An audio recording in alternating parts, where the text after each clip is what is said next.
to be here for our first virtual career panel. We are kicking it off with law and public safety. We're very, very, very lucky to have a really experienced panel here today, and I'm super impressed with the individuals that we were able to find to come on here. We also have a student from Elk Grove High School who is currently in the law pathway at Elk Grove. District 214 has 16 different career pathways, and Emma here is in the law pathway. So she's going to talk a little bit about her experience as you move from junior high to high school and you start to think about what career pathway you want to go into. She can give you some great insight into the coursework and into the different activities that align themselves with that career pathway. So, like I said, we are really, really fortunate to have both Sal Cicero and Octavio Duran here.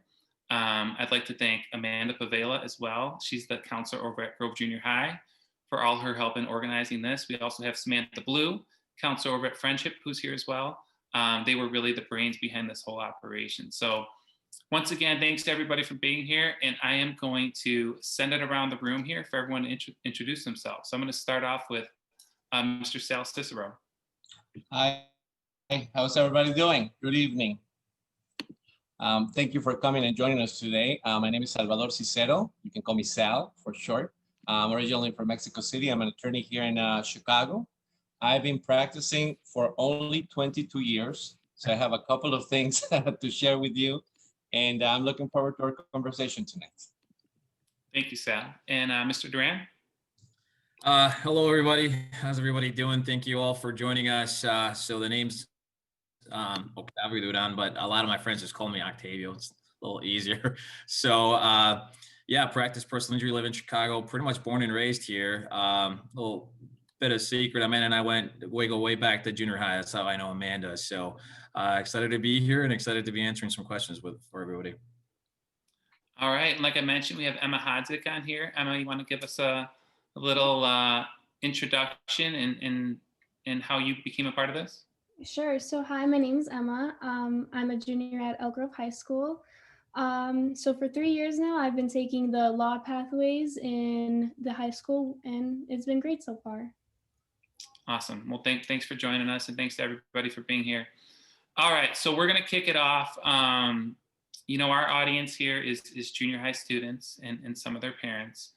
So some of the questions are going to be revolved around kind of putting yourself back in the shoes of a junior high student and what sort of challenges you had as a kid and how you kind of found your career. And so I'm going to start with Mr. Cicero here. Going back to growing up in Mexico City and putting yourself back in junior high, where was your head at the time? And at what point along that path did you think, you know what, I think I want to pursue a career in law? Well, I think like most everybody, I had a few ideas as to what I wanted to do. There were some people in my family who were attorneys, so I already knew a little bit about what that life was like. So it's always good to have people in your family who can help you. However, I have found that since I came to the States, there's a lot of people, especially the Latinos, who don't have somebody who's an attorney. So that's why I think it's sometimes hard for people to figure out what they want to do. Because if you don't have somebody who is already in an area that is familiar to them or can tell you what it's like to be an attorney, it's not as easy, right? So I value very much the opportunity to be here with you guys. And if you have questions later on, please ask them, because this is a chance to do that. And I'm very happy that you're taking the time today to learn about it. So for me, it was very difficult when I was a teenager because my mom got transferred for work to the United States. So it was a different experience. As a Mexican person, right, most people come here to immigrate, and we didn't. We just kind of came for work for my mom. And one day she's like, oh, by the way, we're moving to the US. So I was like, okay. So my situation was different than many of my classmates. So when I arrived, that was interesting. Earlier on, Mr. Murphy and I were having a little conversation about, background and how I came. And one of the things that was different between my experience as a teenager and the experience of my fellow Mexicans who were here is that I didn't grow up in the United States. And I didn't know that there were a lot of things that I was not supposed to do, so to speak, right? Today, in the political discourse, you hear about all of the racial strife and tensions and things like that. And I didn't grow up with any of that. So I remember coming to the US and being very scared and not knowing. Imagine like showing up and being in high school within the week, right? You're like, oh my God, what do I do? So I thought, I know what I'm going to do. I'm going to join a couple of clubs so I can meet people. And then one was the choir, the other one was international club. And then I tried out for the speech club because English is my second language. So I thought, what a better way to better my language than to speech, right? So one of my friends in the English as a second language class asked me, why are you in those white clubs? And I didn't understand the question. And I was like, I don't know what you mean. Well, you're in the international club. I said, yeah, but I'm from Mexico and that's another country. So how is that not international, right? Um, and it didn't dawn on me until much later that really I was the only Mexican person in these clubs. But I guess the lesson for you guys that are listening today is that I just didn't know that there were an expectation that I shouldn't participate fully on everything that was available to me. So your school has a lot of opportunities. So explore the things that are interesting to you. I think that that has always served me very well. And I have learned a lot by doing that. Cool. So, I mean, you were stepping outside of your comfort zone, but you didn't even know it was outside of your comfort zone, right? Correct. I mean, you just did it. Mr. Duran, as you were growing up and we talked earlier, you ended up going to the University of Illinois. At what point in your educational path did you decide law? And was there a moment where you kind of had to step outside of your comfort zone and do something that was a little bit uncomfortable to move yourself ahead? Yeah, so there were many. English is also my second language. I would venture to guess that my story is similar to many folks of the Latinx community, where English is second language. You have little or no guidance from parents because they're working folks, and so you have access to very few resources. So a lot of times you're sort of wondering, what am I going to do? So when I was a kid, I knew I wanted to be a lawyer because I watched a Spanish soap opera, and the hero was a lawyer, and I was like, that's kind of cool. High school, I joined the mock trial team, and I think that's where I really enjoyed the law, and I knew that's what I wanted to do. So, that sort of cemented a lot for me. I had actually really good teachers in high school, and my counselor was pretty good too. So they really honed in, you just got to get those good grades and so on. As my parents didn't tell me that. So my freshman year, I sort of slacked off a lot, and I really paid for it, trying to make up for those good grades. But worked really hard and was able to get into U of I. And obviously from there went to law school and so on. So it sort of just started around that time. Very cool. And Emma is also on the mock trial team at Elk Grove High School. So Emma, can you share a little bit about, your coursework? How did you decide as an incoming freshman, hey, look, this is, I think I want to do law. And then how have the courses been over the past 3 years? It's been great. I said before that like TV shows have influenced me a lot. I watched a lot of TV shows that had like legal stuff and things in it. So I decided like freshman year, I'm going to try something new. I've never really done it before since, in middle school, there wasn't any classes you can take. So freshman year, I took American law and I just fell absolutely in love with it. I had Miss Kezios. She was a great teacher. And then, that year, she really made me realize what like the love I had for law.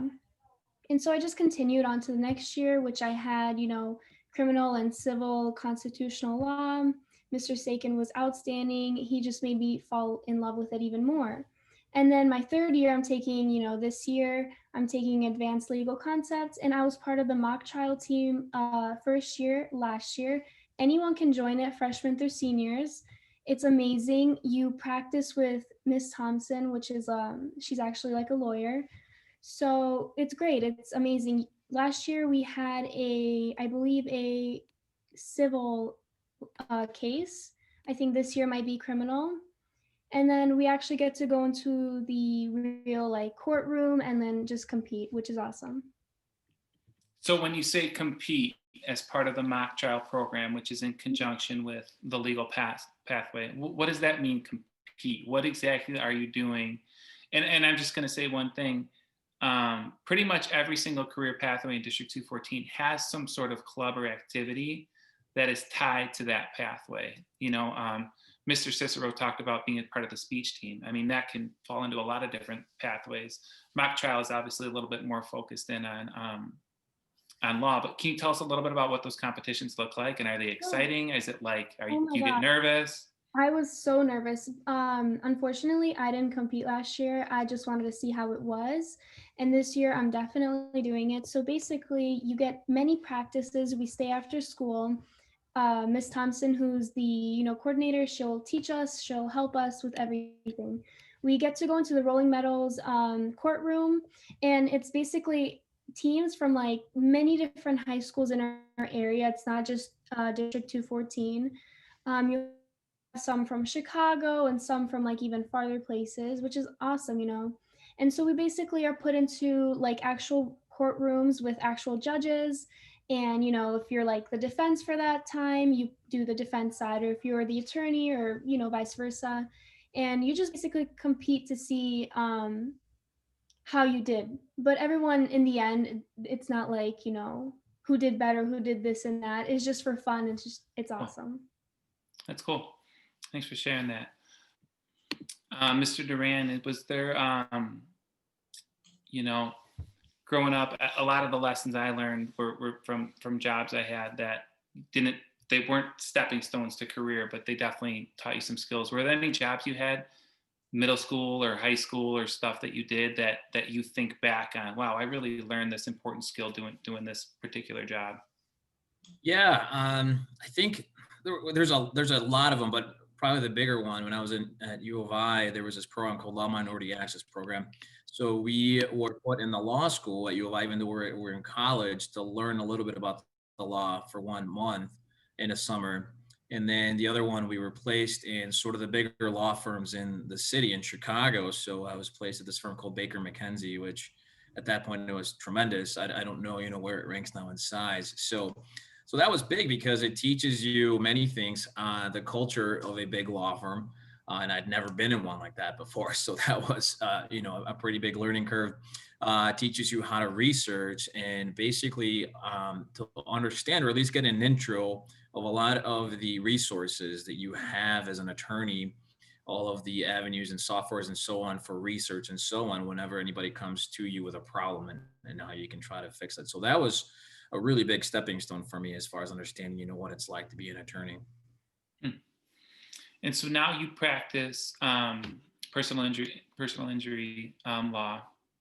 Can you talk a little bit about what's the most satisfying part of your job, and maybe just kind of refer back to the early parts of your career when you first got started? We'll get into kind of like the business part of what you're doing now as you started your own firm. But what do you feel like is the most fulfilling, satisfying part of your work? It's going to sound really cheesy, but really it's just bringing justice to a lot of my clients, right? So I represent people who are injured, and sometimes it's a minor fender bender. They get a little bit of pain. They go to physical therapy for a little bit. So it's not that big, but a lot of times I'm dealing with people who have been dealt with catastrophic injury that is life altering, right? And so you see what it does to them in their life and so on. And I have sort of the privilege and at the same time the displeasure of representing him in such a bad situation, right? But as an attorney, I get to not only try to advocate for them and get them compensated for their pain and suffering and multiple other things, but I get to be their counselor and so on along the way to guide them through that process. And so if I can win a case for my clients, it's money damages to them, but it also brings a sense of justice to them and to me for the person who injured them. So that's probably the most satisfying. Can you think of a particular story? Obviously, you have to probably be vague. But is there one in particular that you look back in your career and you say, wow, that was that, I feel good about how that turned out? Yeah. So I do a little bit of workers' comp. And so there's one client that I had, Spanish speaker, who his employer told him that he wasn't entitled to workers' compensation help, which means he was not going to pay for his medical records or I'm sorry, not his medical records, his medical treatment or his bills, right? This guy was working on a ladder and he was power washing the side of a roof, and the roof, the hose got stuck. So he yanked on it. He didn't realize that there was this power line next to him. So he got electrocuted. Now, the good news is he survived. Bad news is he suffered second-degree burns from his hands to his feet. So pretty big injury. And his boss was just like, I'm not going to help you. I'll see you later. And so I got involved in there. And this is their only breadwinner for the family, right? So the boss just didn't care. I don't know how, he could be so heartless, but got involved, got him the coverage that we needed through his workers' compensation, which is, how these folks get treatment through their work. It's workers' compensation. And we were able to not only get him the treatment that he needed, but also the compensation that he deserved at the back end. And so it wasn't just about him, but also, being able to feed his family and so on along the way. Cool. That's a nice story. Thanks. Yeah. Mr. Cicero, so you do corporate law, real estate law, and I'm missing one. And immigration. And immigration law. Okay. So, but you haven't always done that. You spent time as a diplomat. Can you just share a little bit about your life as a diplomat and explain to our audience what a diplomat is? Yeah, well, a diplomat is a representative of one country in another country. And so my parents did that as well. And so when I was a child, my mom got transferred to the consulate. She met my father at another consulate. And so I was familiar with that lifestyle. And so when I went into law school, my idea was to become a diplomat. And at a law school, I started working at the Consulate General of Mexico. So it's it's a very difficult thing to do, but obviously if I did it, anybody could do it, right? But you have to prepare yourself. So I started learning languages since I was 6 years old. I had to learn English, then I learned French, then in college Portuguese. So by the time I got to law school, I actually got a scholarship to go to law school for free because I spoke foreign languages. So my law school education was paid for by my work, not by my being Mexican. So that's important, right? Because I went to law school at a time where people could get a scholarship because you were an ethnic minority. Those are not as available now, right? So anyway, so I decided to be a diplomat. I took the Foreign Service exam, passed that. It was a very hard exam, but took care of that. And what I would do on a daily basis is interact with other government officials to try to help Mexicans. So the issues that I would deal with were DCFS. I also worked with death penalty issues. I got to work as an attorney in a litigation against the United States in International Court of Justice. I eventually started working in human trafficking. So this is before there were movies or anything like that, right? This is at the beginning of the 2000s. And it was great. It really was very interesting work. We had a very important impact in terms of the death penalty. We got 3 people off of death row. So it was very intense work, but very interesting. And of course, you do get the perks of being a diplomat, right? You get to travel, you get to meet with presidents and with interesting people like that. So it's something that I would, if it's of your interest, it's definitely something that you should explore. Yeah, so very different than what I do now. Very cool. And was there, a particular story, that was fulfilling during your time as a diplomat that you worked to resolve? Well, of course, there is. I'll mention somebody by name, which is the case of Mario Flores, which was one of the 3 Mexican citizens that were sentenced to death in Illinois, and he was innocent. So I was part of a team of attorneys that worked on his case for 20 years. So I was one of maybe 40 or 50 attorneys that got to work on his case, and I was in his case toward the end of the case. So people had been working on this case for 15 years before I came on board. And we worked very hard with him. And thankfully, we were able to get him off of death row. At the time, I was in Mexico City. So he came to Mexico to see me when he got out of jail. And that was a very touching reunion. We cried together, and it was just a true privilege to be able to have that kind of impact. Like Octavio was saying, when you have an impact on people's lives and you realize that what you are doing makes a difference in somebody's life, it just, that money can't buy that kind of experience. Well, I mean, people come to you in their greatest time of need, right? I mean, people are coming to you when they absolutely have exhausted other options of resolving a conflict, right? And these conflicts are so crucial to their life. So how do you I'm going to go back to Octavio. How do you deal with that pressure? You've got somebody who's coming to you with you know kind of their life on the line as far as their well-being and being able to have enough financial resources to survive without having the capacity to do the work that they used to do because of their injury. How do you process all that? A lot of training and experience really comes in handy with that, right? So the more you do this, the better you become at it. So as a first year associate coming out of law school, I don't know that I would have been able to handle some of the bigger cases with heavier injuries, which is why in law firms, a lot of times you have a partner or someone else that handles that.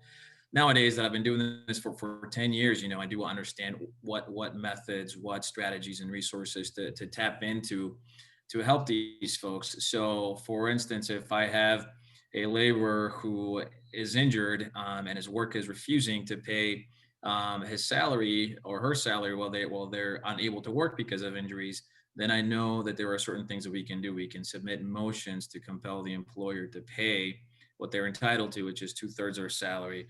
Or there's also other avenues we can explore, like helping them get a loan through a third party.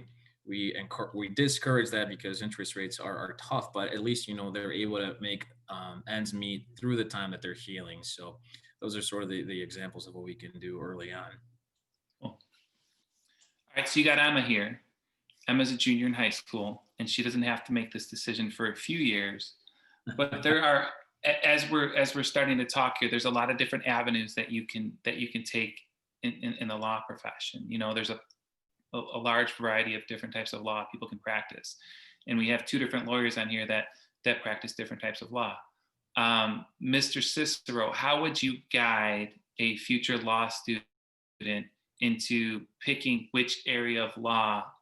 How would you mentor them through that decision-making process?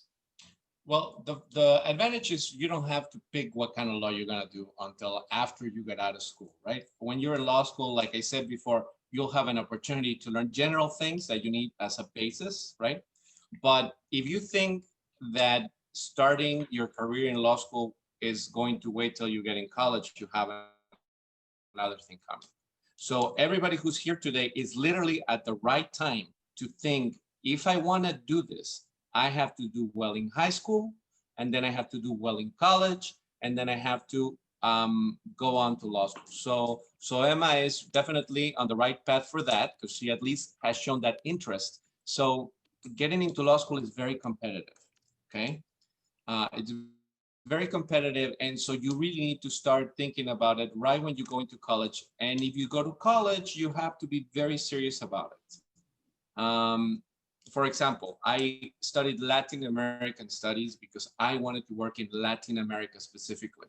And then I looked for a school that was in law school that had the skills that I needed and sufficient, it had a faculty that had the things that are interested me. Obviously, when you're in middle school, you don't know any of that stuff, right?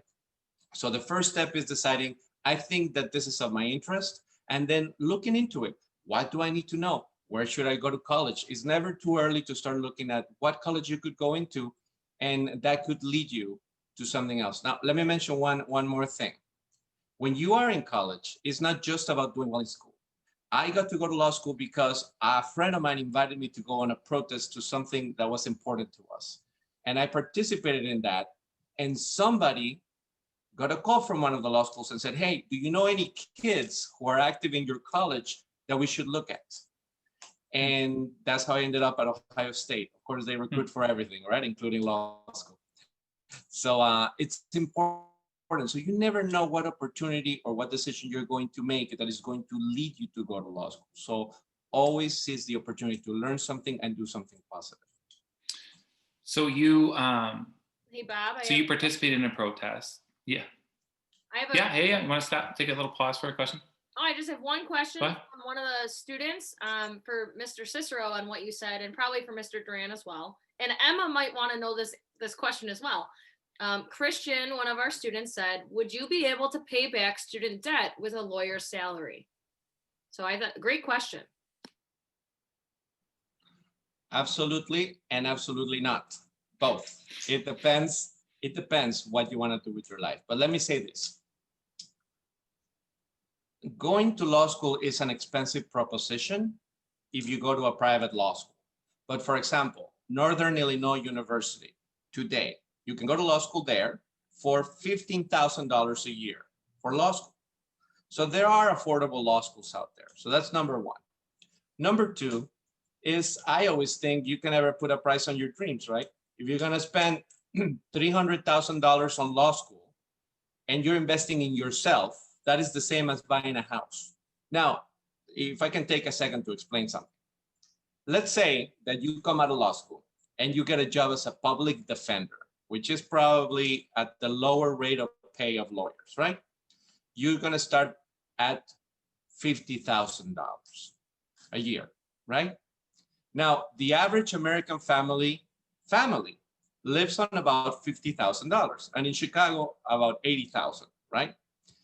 So you're already in between the average family in Chicago and the average American family in salary. And the difference is that although you start at 50, in 10 years, you're going to be making almost $100,000.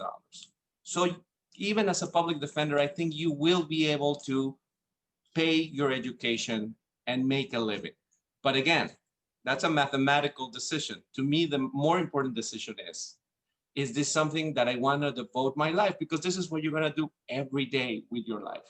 And whatever you decide to do, an engineer, an attorney, a physician, or anything else, a teacher, right? Invest in yourself. That's the best expense of your money. Octavio, that's good. Thank you, Mr. Sister. Octavio, you want to jump in on that too? Yeah. So I just wanted to add, the cost of pursuing your dreams should never be a deterrent, right? So if it's going to cost you to go to college because you want to be an engineer, then go for it, right? Don't ever let that get in the way. So there's many, many things you can do to get there. Now, the best thing that you young people can do right now is use the resources in your school for guidance. Talk to your principal, talk to your counselors, everybody to ask any questions at all about where you want to go to school, what you want to do, and then what it's going to take to get there as far as grades and so on. Number one. Number two, get those grades up, because the higher your grades, the better of a chance you have for scholarships. So you could go to a school for free, like Mr. Cicero here. I went to a private school and I'm still paying for it. But again, I went because I knew that I wanted to be a lawyer. So don't let that be a deterrent. So I don't think that really should be a reason for you not to go. Cool. Thank you. Okay, we actually have a couple more questions here. We're in the middle here, so I think this is a good time to take some questions. This is from Leia. She asked, is memorizing laws an important part of being a lawyer? So start with Mr. Cicero here. No, memorizing is not important. I mean, it's important when you take the bar exam to know things, but the more important part about law is you can always look up the law. And there's no way you can memorize all the law, because in our system here, there's two systems, right? There is the civil law system that looks at codes. And then there's our system, which is a combination of looking at codes and then looking at decisions that the courts make. And courts make decisions every day. So in the area of practice, whatever it is that you're going to do, you're going to know the basic general things that you need to know to work. But it's not about memorizing, especially now in the modern world where everything changes so fast. And there's Google. We don't Google the law. We have specific search engines for that. But we use technology like everybody else. So no, memory is not essential to every day. You do need to know what you're talking about, right? But that doesn't come from memory. That comes from training. Emma, how about in your coursework in high school? Do you feel like there's a lot of memorizing, or do you feel like it's more conceptual, conversations, papers? Like what is the coursework like in your law classes? So first year when I had it with Miss Kizios, we learned about simple terms, and each unit was just about different things. It was either about, with criminal, we did some family law, all those things. Yeah, you're going to need to know them for tests, but the teachers there that teach you, so easy that it just goes into your brain. I mean, you don't need to memorize them for the tests. Obviously, you'd want to know them to pass them. But this year, it's mostly research, especially if you're going to go onto the mock trial team. Miss Thompson will help you with like some law terms and this and that, but you're going to have to be mostly doing, your own work with what you know. But yeah, most part, you don't need to memorize, but it's easy, obviously, for tests. Cool, thanks. And Octavio, how do you keep up with changes in law? I mean, I gotta imagine, especially in your field, it's it's with different governors, with different presidents.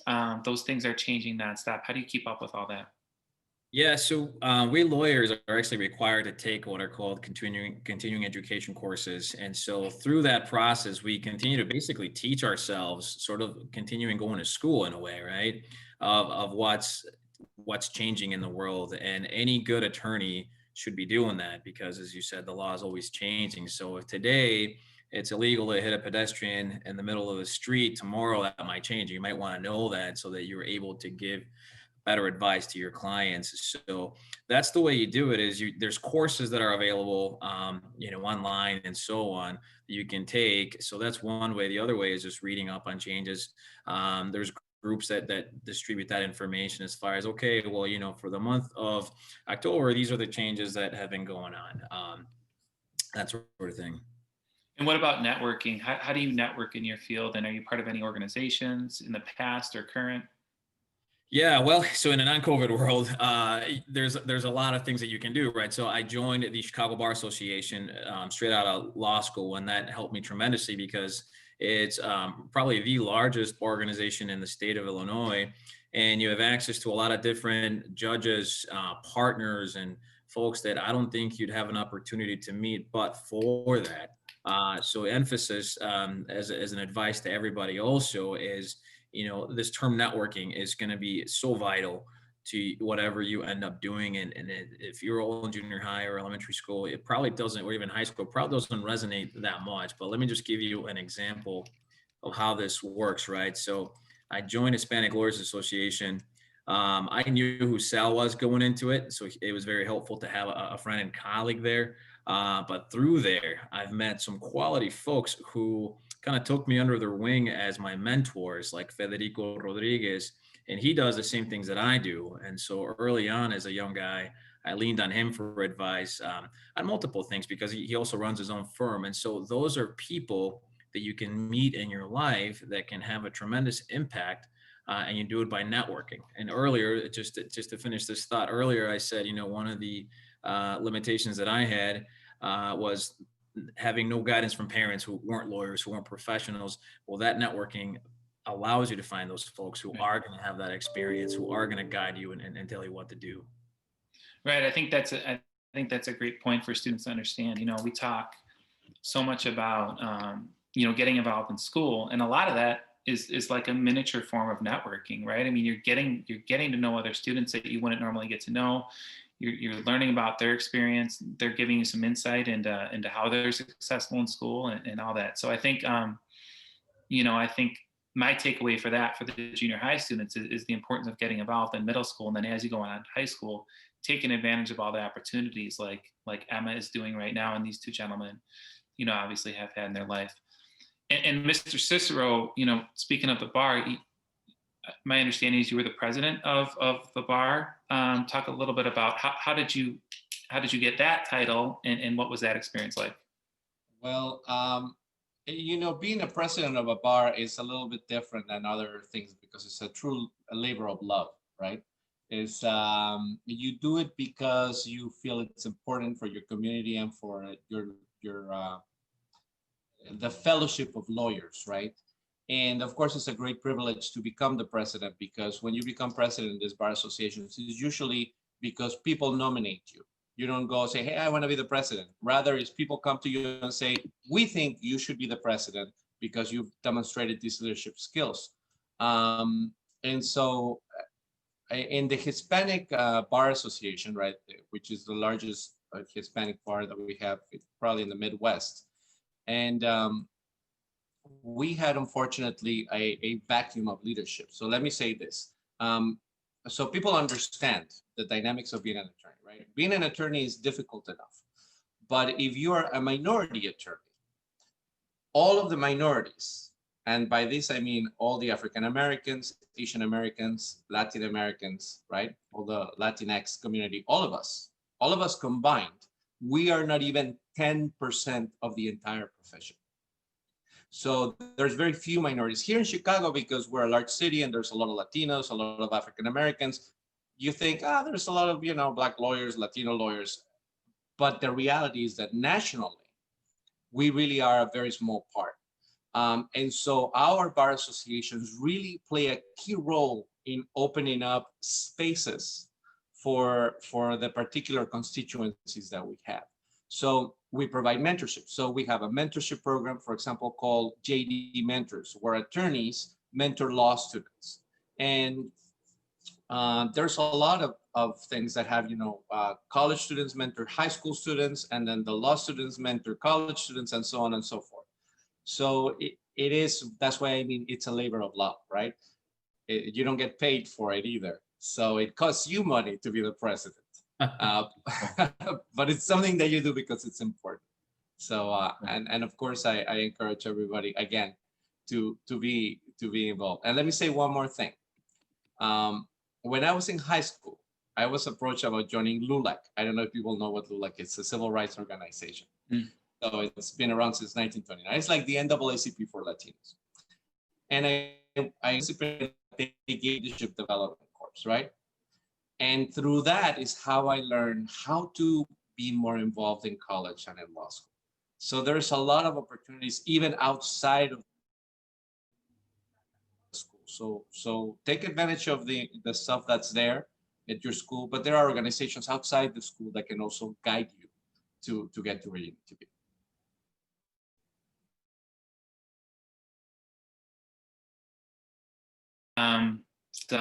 Has recently gone out on his own, and over the past year, you have started your own law firm. So, can you just talk a little bit about the challenges of what new skills you've learned in the past year or two of taking this on? So I guess just to give you young folks just an idea of what this is like running a law firm. You go to law school to learn the theory of law. Arguably, you're not ready to even be an attorney coming out of law school. That's why you're a first year associate, you learn under a partner and so on. And so that's one tiny little window of what you learn when you're in law school. They don't teach you how to run a business or all the other hats you have to wear when you have to start a law firm, then run it. And so, there's a lot of errors, I guess, that you make along the way. And so I've learned a lot through that process, right? And so it's the who are you going to hire as your first assistant to hire somebody, and then when do you know that you have to fire somebody else, and that's a very uncomfortable situation.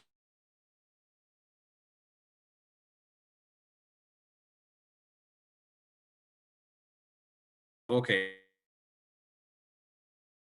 so I know how to act. What do I do? So the hours are long, but I think we lawyers sort of anticipate that going in, right? So I average working about 70 hours. Do this. You start your own. It's a dream. Number two, you want to run things your own way, and I've been able to do a lot of good things that I always wanted to do on my own, which is why I went on my own. But also, you're going to hire and build a team so that those 70, 80 hours of working a week turn to hopefully 40. Maybe in theory. Around the corner, any day now.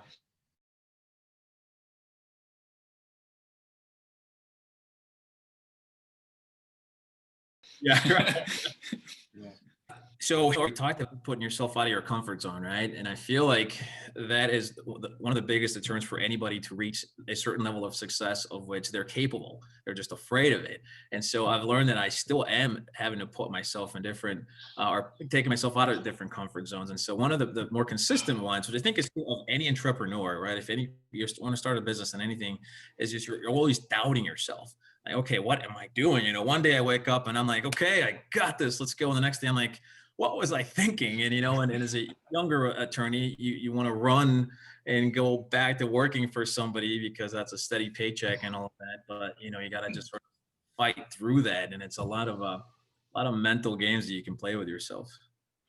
So, all right. So how do you fight through it? So, what do you do to fight through that? Because I mean, I think that is a lot of what we talk about in schools. We talk about resilience, and we talk about grit, and you know, we spend a lot of time of teaching kids to overcome challenges. And you're living one right now. You're obviously a successful person, you know, with strong educational background, and here you are starting your own business, and you're doubting yourself. And all these kids are probably, how's this guy doubt himself? You know, he's got everything going on. He's got it made.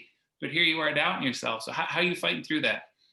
You know, at the risk of just sounding repetitive, I call a lot of my mentors for guidance. Sal's my mentor, so I talk to him a lot, and actually we work together in a few things. So that is just super instrumental. Is finding somebody that you can lean on for that emotional support, for that mental support, and just be like, hey, listen, what if I did this? Is this going to work? And they'll tell you through their mistakes, no, don't do that. So, you know, you don't have to reinvent the wheel in that sense. The other part, which, you know, is within your capacity, is work hard. Just keep your head down and just keep trucking through. The worst thing you could do is to give up, right? And the best thing you can do is just keep going and going until, you know, if it fails. And I tell this myself all the time, if I fail, I can at least say, man, I gave it everything I had. So you know, so far so good. Sometimes, go ahead, Sal. All right, can I jump in? I wanted to mention a couple of things because I think Octavio is selling himself short, right? I think he's very successful. But here's the thing. You become a part of a family, right? When you become part of a profession, even though we are adversaries as attorneys, like I'm not an adversary, Octavio and I are on the same side here most of the time, working together. But even if you have an adversary, you are part of a collegiate environment. So everybody's there cheering everybody else on because it's on everybody's best interest that we are all successful. Now, one of the things I wanted to mention that I think it's important, I failed to say before, is that in the United States, there is a system of mentorship. In other countries, it was designed as a system to exclude people, right? From participation in society. But for example, one of the great things of the successful groups that hold power is that they're part of these fraternity-like environments, right? So when I went to college, I decided to join a fraternity, and my parents thought that was crazy because nobody in our family even knew what that was because we don't have those in Mexico, right? And to this day, I am friends with all those guys. And my first job came down to somebody who said, oh, you know, I know that guy, and I got the job, right? And I competed for the job without knowing that the person making the decision was a member of my fraternity. So it can make a difference. So when we mentor people, right, like in the Hispanic lawyers, we have a fraternity of people who will help you. And so they will tell you how to run your business, what mistakes not to make, and they will send you business. So Octavio and I make money together. We support each other. So you're not by yourself, and that's important to invest in being part of these groups that will help you be successful if you have your own business. Cool. Sal, oh, sorry. I had one thing to say, Mr. Murphy. Sal, what you said to me, I actually teach my own children sometimes, or I try to share with other people about investing in people, because you never know how that might be returned to you someday when you, you know, even if you don't know someone in a class as a middle schooler or a high schooler, you know, you just never know when that investment might come back to you. Cool. It's awesome. Really, really, really good insight.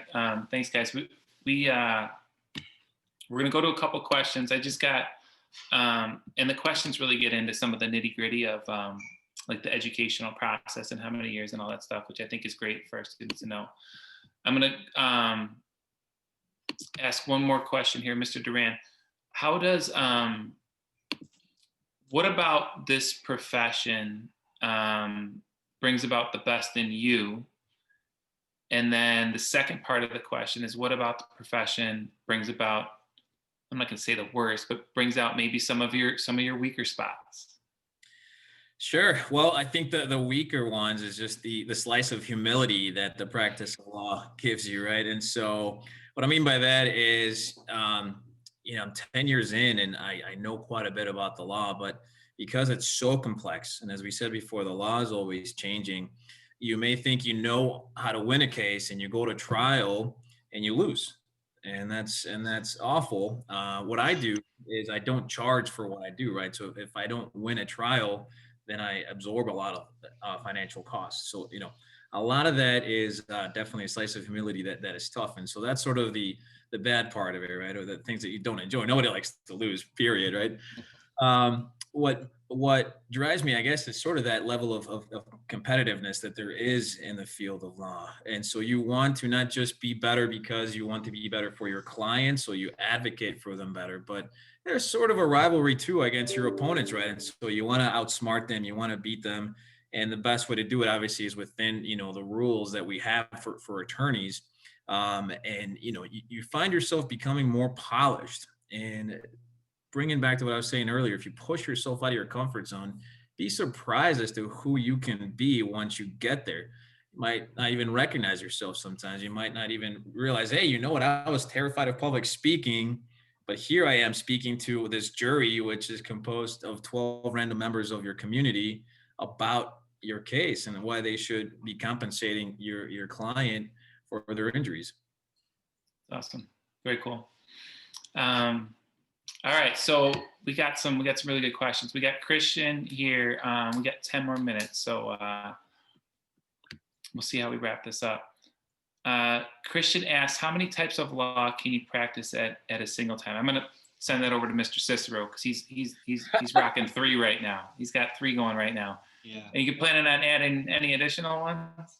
Well, I have practiced. Okay, let me make a distinction.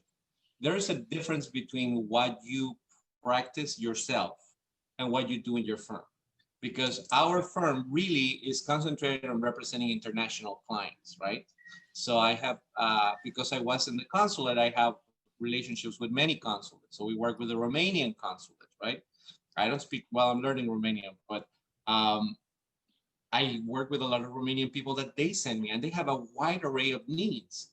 So I think the specialty that we have, what we sell ourselves as, is a firm that is focused on the international client, and we will get you to where you need to go. So through our network, so I work with about 32 firms that can service anything that I need for my clients. So I don't need to know every single part of the law, but I need to know who can do a good job and who knows the specific thing. So for example, Octavio is my go-to guy when it comes to accidents. And that's how we work. And we work a lot, right? And then we fee share. So it works for everybody. Now, you should know one area of the law very, very well, right? We are forbidden from saying that we're experts because the law is always changing. So you can't be an expert on something that changes consistently, right? But like Octavio said, you start to understand that saying, all I know is I know nothing, right? Because the more you know, the more you realize how little you do know. And so that is a good example of how little you know. But you can have maybe 1 or 2 areas that you really know very, very well. So at the beginning of my career, I worked with international law exclusively. And I still do that because there are few people in Chicago who have that specialty. So when that's needed, I'm called upon. But on a daily basis, I particularly love doing real estate the most because that's the funnest to do. And for the areas that I don't know, I have people who know, and they do that. Cool, thank you. And Octavia, I'm going to send this question to you. Just kind of walk through like the timeline.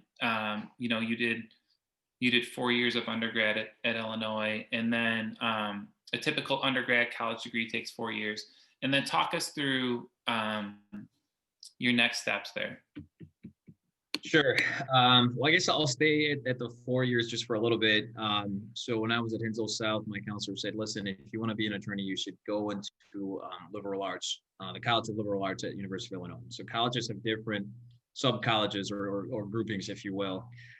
So they have College of Engineering, College of Liberal Arts, College of nursing, and so on. And so the reason why my counselor suggested the College of Liberal Arts is because it teaches you a lot of topics and foundations that are going to be helpful when you go to law school. For instance, philosophy, English, a lot of extensive reading, politics, a lot of debate and so on. So I did that. And so that was very helpful as a foundation. So I actually majored in political science and in history.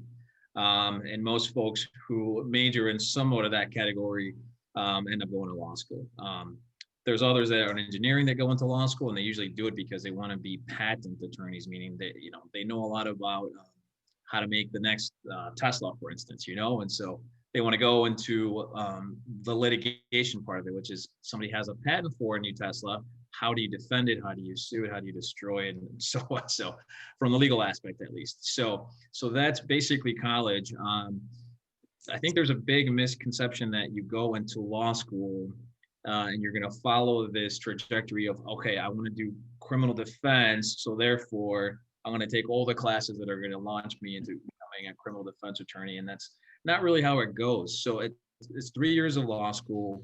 Your first year, you learn a lot of different topics. You do learn criminal law, but you learn family law, you learn basically everything, and they do that in large part because they want you to get a grasp of many topics so that you then start to understand which ones you like and which ones you want to sort of pursue.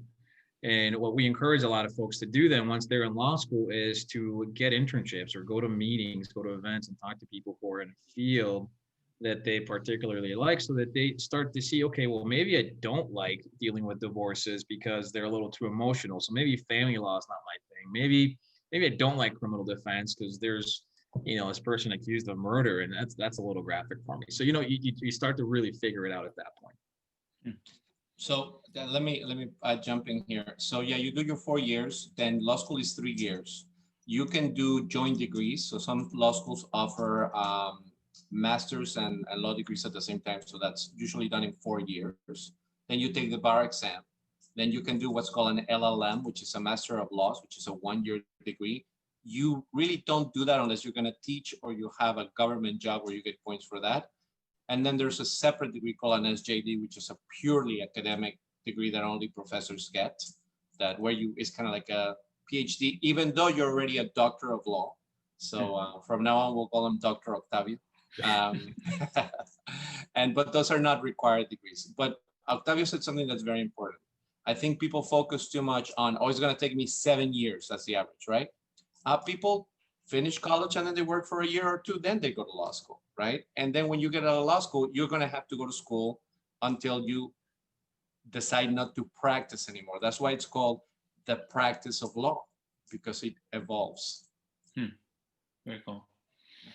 So Emma, you're a junior in high school, and you've probably started planning for your life after high school.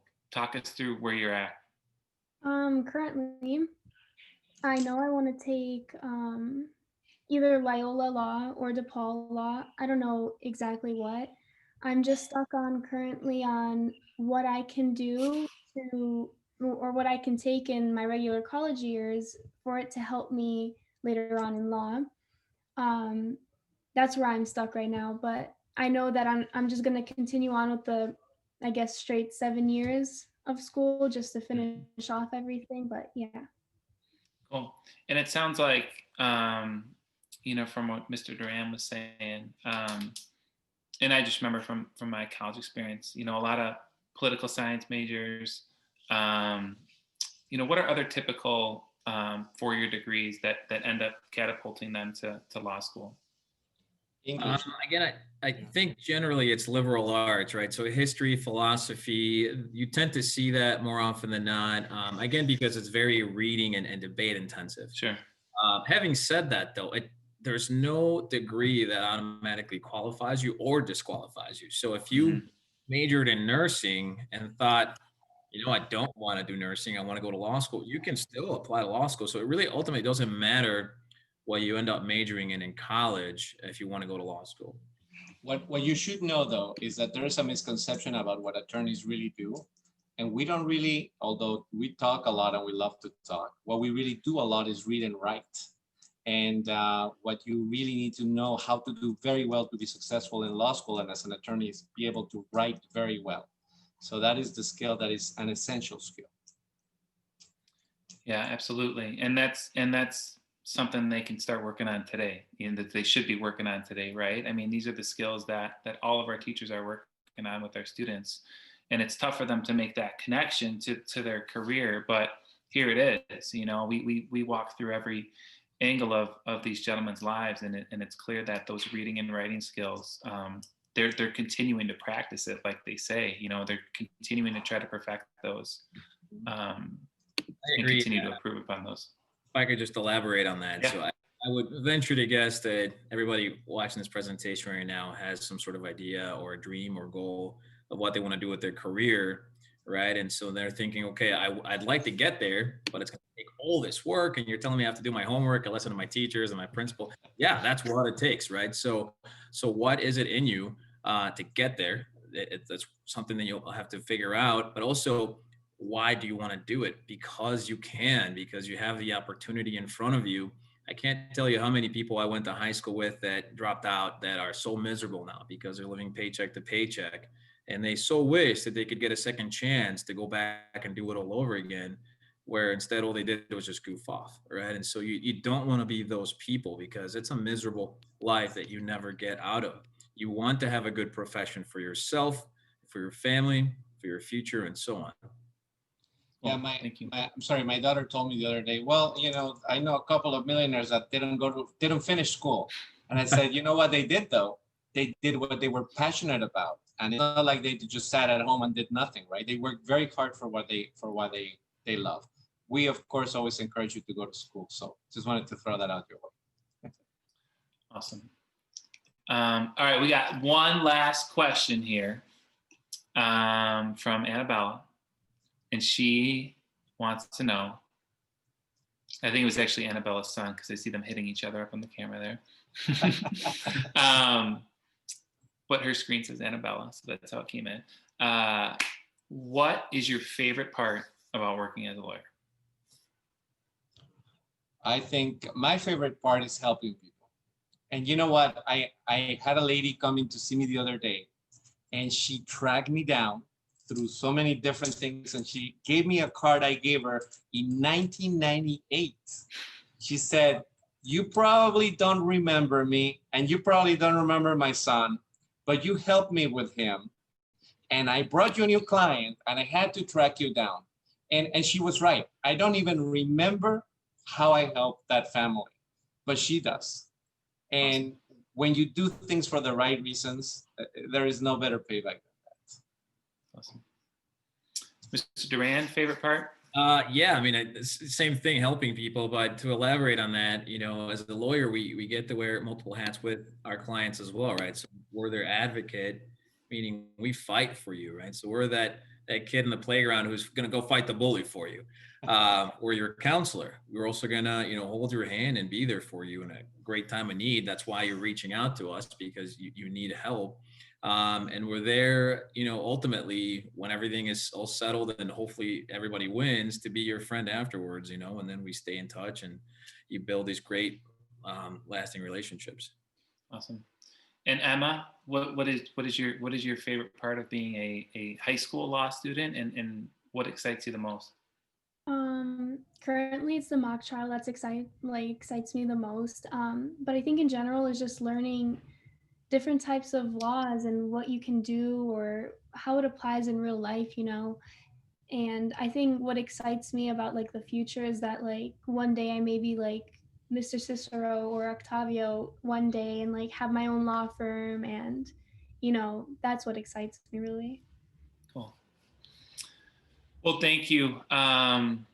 I think we could probably go on for another hour. These two gentlemen and Emma were awesome, and I so appreciate everybody taking their time out I know you all have very busy lives, so I really, really appreciate you sharing some of your wisdom, not only about your career, but about, you know, your struggle and the challenges you overcame to get here, and then, you know, your current challenges, right? Because that's life, right? Of just trying to continue to improve ourselves. So I really, really appreciate your time. Thank you to everybody who came out. Thank you to our wonderful counselors for putting this together. Thanks to Miss Pavela for all of her work, and Miss Blue, who's out there in the crowd somewhere. And then Miss Pavela put in the chat just a form. Please, everybody that's on here, if you would just take 2 minutes to fill out that form. We really just want to get your feedback on this. This was our very first one, and so we're going to continue to do this every month, and we hope everybody that's here, you know, continues to check their emails. Our next one, I believe, is November 17th. Ms. Pavela, does that sound right? We will send that out. Okay. I don't have it up right now, so I actually don't know. I think it's November 17th. And that will be the career pathway of art. So a little bit of a change of direction, but art is such a wide area that we'll probably have some really cool professionals in that area as well. And I also shared in the chat, but for anyone, so we did record most of the session. And if you do want Mr. Octavio Duran's information or Mr. Sal Cicero's information, you can contact myself, Amanda Pavella at Grove Junior High, or look them up online. Yes, thank you, everybody. Really, really appreciate it. And like Ms. Pavela said, we did record this, so we will put this up on YouTube. So if anybody missed it, we'll share that out. All right. Thanks, everybody, and good night. Thank you for putting this on. Thank you, everybody. Thank you.